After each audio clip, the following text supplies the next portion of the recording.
pegar a colinha aqui. Podemos sim. Hoje nós estamos com 187 mil clientes no Centro-Oeste. Atuamos no Centro-Oeste todo, um pouquinho de Minas. Na questão de rede, nós temos uma quantidade significativa de rede, né? Nós temos mais de 16 mil quilômetros de infraestrutura de rede. Nós temos cerca de 5 mil quilômetros de backbone próprio.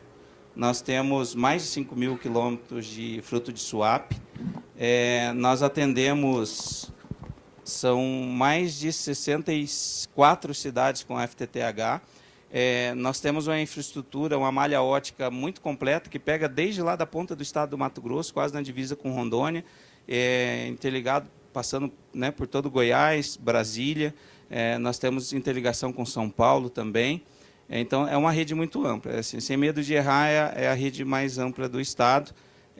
Tem o desafio de manter essa rede, porque a gente tem a questão da densidade no estado, que é um ponto. Por outro lado, a gente tem uma vantagem competitiva grande em algumas regiões, talvez isso não é percebido tanto aqui em Brasília e no entorno, porque já tem muitas redes, mas quando você vai para o Goiás e Mato Grosso, nossa rede chega em regiões que só a nossa rede chega. E a gente faz last mile para Claro, Vivo, para grandes operadoras. Muito da telefonia fixa do estado do Mato Grosso, da telefonia móvel do estado do Mato Grosso, principalmente para aquele fundão norte e noroeste do estado, sai pela nossa rede. Nós tivemos que fazer um investimento muito robusto em DWDM, porque uma coisa é você ter essa infraestrutura de fibra, outra coisa é você ter eletrônica suficiente para poder escoar toda essa necessidade de tráfego. E nós fizemos muitos milhões de investimento em fibra, em DWDM. Só no Mato Grosso foram mais de 15 milhões. Aqui no estado do Goiás, Brasília, também foi colocado mais muitos milhões em cima da rede. Estamos ampliando, tem necessidade de ampliação constante, porque a rede é muito longa, muito extensa, e a gente tem conteúdo dentro da rede, os CDNs, mas muito do conteúdo a gente tem que buscar em São Paulo, como todos sabem aqui, né? Brasília, São Paulo. Então, a necessidade de rede é muito grande. A gente usou a estratégia de fazer um backbone muito robusto. Então, a gente tem um DWDM de uma rede coerente, tudo com canais protegidos, banda C estendida, uma rede toda rolda, porque, para a conta fechar, nós precisamos atender a nossa necessidade, a necessidade dos outros ISPs. Então, a gente busca muita parceria, muita proximidade. Nós temos cerca de 25% a 30% da nossa receita é fruto do B2B, seja corporativo, governo e ISPs. Então, isso é um drive estratégico para a rede. E nós temos uma rede muito robusta pensando nisso, porque se formos fazer uma rede só para atender a nossa necessidade, a conta não fecha. Nós precisamos, então, de parceiros, nós precisamos atender governo, nós precisamos atender operadora, e, por isso, foi feito um investimento tão robusto em DWDM, numa rede tão resiliente, para que a gente consiga atender o Centro-Oeste. Nosso foco é Centro-Oeste. Está um pouquinho de Minas, mas nossa estratégia é muito voltada para o Centro-Oeste. Ô, Caio, um número aqui me chamou a atenção. E aí, olhando pela sua apresentação, ainda que no Centro-Oeste você tenha uma penetração, se não me engano, de 77, acho que era isso, não lembro agora como é que...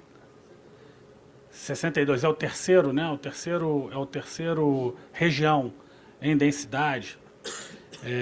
Você tem uma penetração das competitivas abaixo das operadoras concessionárias, né? Ao passo que no Brasil, hoje, mais de 50% do market share de banda larga está na mão das PPPs. E, se eu não me engano, aqui acho que era 60-40, 60 na mão das grandes e 40 na mão das PPPs, né? Será que aí não tem uma oportunidade? O que as outras regiões fizeram, porque elas estão acima em penetração ou no market share comparado com as grandes operadoras, que aqui no Centro-Oeste não houve esse turnaround aí?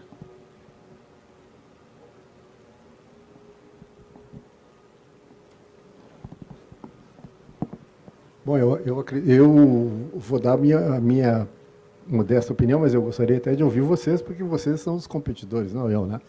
Eu acho que uma coisa é importante, né? Esses números que nós usamos aqui, como o próprio Éder falou, são números oficiais da Anatel. Tá? Normalmente a Futurion faz o seguinte, quando sai as TICs do NIC-BR, a gente faz uma comparação.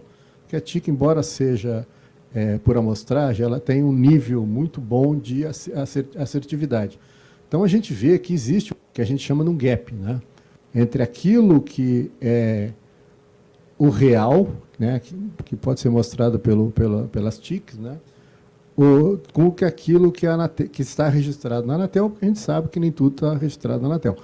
Esse gap, há uns anos atrás, chegou a 12 milhões de dias. Hoje, a gente acredita que isso caiu pela metade, até por conta de que o ambiente competitivo melhorou, os provedores passaram, até pela questão da expectativa do M&A, ou do próprio M&A, né, de serem adquiridas por outras empresas, eles passaram a regularizar as suas empresas, de forma que isso cresceu significativamente. Vocês podem ver que em 3 anos cresceu, e não é só por causa da Covid, a Covid foi bastante importante, né, nesse processo, mas eu acredito que ainda tem, né, embora tenha diminuído bastante, ainda tem no Centro-Oeste, ainda bastante mercado a ser atingido. Porém, um grande impeditivo, que eu vejo uma barreira para eles, né, é a questão das distâncias, né, que são grandes investimentos para você coletar, às vezes, um novo assinante. Tá, ok? Então, se vocês quiserem se manifestar.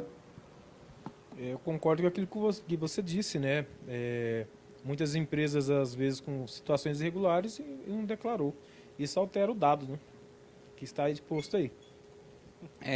Eu lembro de uma... É bem isso mesmo, assim, eu tenho uma visão um pouco aprofundada sobre esse tema, porque quando nós desenhamos a expansão do Mato Grosso, nós estudamos todo o Mato Grosso. Nós pegamos aquele estudo da Futurion, que fez do Centro-Oeste, que foi fenomenal, e que trouxe um dado assim assustador na época, que o estado do Mato Grosso, acho que era Mato Grosso, depois era Goiás, eram os estados que tinham mais subnotificação. Assim, era gritante, assim, a gente olhava o número de acesso declarado, era infinitamente menor.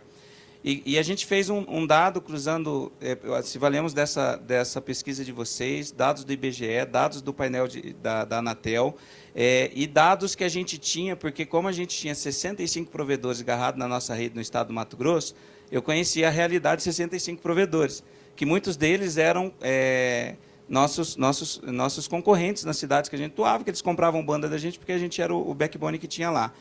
E o número é muito diferente do que estava na Anatel. Hoje eu conheço o interiorzão do Mato Grosso, tenho me aprofundado aqui no Goiás e Distrito Federal, conhecer bastante a rede também, e o que a gente vê? Existe muito pouca casa conectada, mas é muito pouco mesmo. Então, esse número oficial da Anatel, ele é fruto de uma subnotificação, que cresceu de uma maneira gigantesca. E acho que o estudo da Futurion ajudou a fazer isso, porque trouxe uma conscientização. Teve um movimento que a gente fez lá no Mato Grosso, que a gente começava a pegar os dados da Anatel mensalmente. Eu fiz isso porque, assim, qual é a maneira de incentivar? Eu sempre procurava incentivar os ISPs declarem, né? Mas tem questão de custo e tal. E aí eu comecei a fazer um trabalho que é pegar os dados da Anatel todo mês, fazia um ranking do Estado, jogava no grupo de provedores do Estado. Aí a gente pegava provedores que eram muito grandes e que estava ranqueado lá embaixo. Às vezes um provedorzinho no bom sentido, né? Um provedor com menos quantidade de assinante estava ranqueado lá em cima, porque ele declarava. E aí isso começou, acho que, a trazer uma conscientização, e o pessoal começou, peraí, a gente viu rapidamente o pessoal começou a subir esse ranking, né? Mas é fruto da subnotificação. Eu não vejo as grandes teles com um market share maior que o ISP, mas de jeito nenhum. Em todas as praças que a gente estudou, a proporção era 70-30, 65-35. Então, assim, é disparado o market share dos ISPs, mas tem muita subnotificação. Eu acho que um ponto importante, a palavra que eu queria lembrar naquela hora era convênio, que ela chega depois, de repente, assim, né? Mas eu acho que um ponto importante para diminuir essa questão aí foi a própria Anatel ter facilitado a entrada, né, o registro, né, com aquela questão de diminuir a taxa, depois não exigir mais a taxa, né, e criar algumas facilidades. Olha, até tantos assinantes você não precisa ter isso, não precisa ter aquilo. E eu acho que isso incentivou um pouco o pessoal a sair dessa clandestinidade e apresentar os dados que assim, o crescimento foi muito rápido comparado à expansão da fibra ótica. Sabe? Acho que isso já existia antes, ainda na época do rádio, que não se refletia tanto e que eu acho que o fator principal aí foi a Anatel ter flexibilizado isso. Ok, pessoal, muito obrigado a vocês, aí, os ouvintes, aos nossos espectadores, e obrigado aos nossos colegas aqui. Espero que o nosso debate aqui tenha alcançado os objetivos dos organizadores. E encerramos aqui, então, essa nossa conversa. Obrigado a vocês.